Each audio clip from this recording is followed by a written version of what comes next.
वालेकुम। सारी दुनिया के मुसलमानों, सारी दुनिया के इंसानों, हर मज़हब में भलाई। रसूलुल्लाह सल्लल्लाहु अलैहि वसल्लम आखिरी पैगंबर, सारी इंसानियत के लिए रहमतुल लिल आलमीन बन के आए।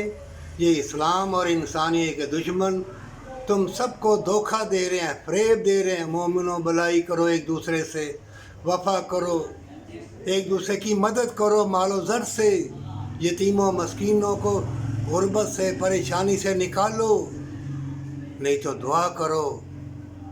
देखे आजकल बीवियाँ खावंद की नहीं बन रही, खावंद बीवी का नहीं बन रहा। अगर खावंद अच्छा है तो बीवी नहीं अच्छी, अगर बीवी अच्छी है तो खावंद चला गया। आगे मामे चाचे रिश्ते नाते बदल गए, तबाही बर्बादी ऐसी आ गई है कि सारी दुनिया के इंसानों, कुरान इसीलिए आया है, आखिरी पैगंबर इसलिए आए हैं सल्लल्लाहु अलैहि वसल्लम कि तुम बेहयाई के शीशे पकड़ के बड़े बड़े क्लब, तो बड़े बड़े हॉस्टल, हर जगह अस्पतालों में और बड़े बड़े बनाए उन्होंने हुजरे, तवीज़ गढ़ने वालों ने, सजदा कराने वालों ने। क्या बेहयाई से तुमको जन्नत और तंदुरुस्ती मिलेगी? प्यार मिलेगा? मिलेगा प्यार थोड़ी देर के लिए, फिर जूते।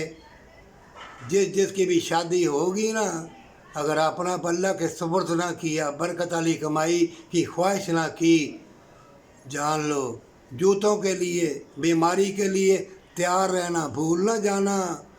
अल्लाह का ऐसा अज़ाब आता है, फिर इन तौबा करना मुश्किल हो जाता है। तुम्हें आदत पड़ जाएगी बुरी चीज़ों की, बुराई की राह पे। अपनी आदत को हटा ले और सजदा रेज़ हो जा और माँ बाप के कदमों को हाथ लगा के चूम ले। तौबा के साथ जन्नत तेरी।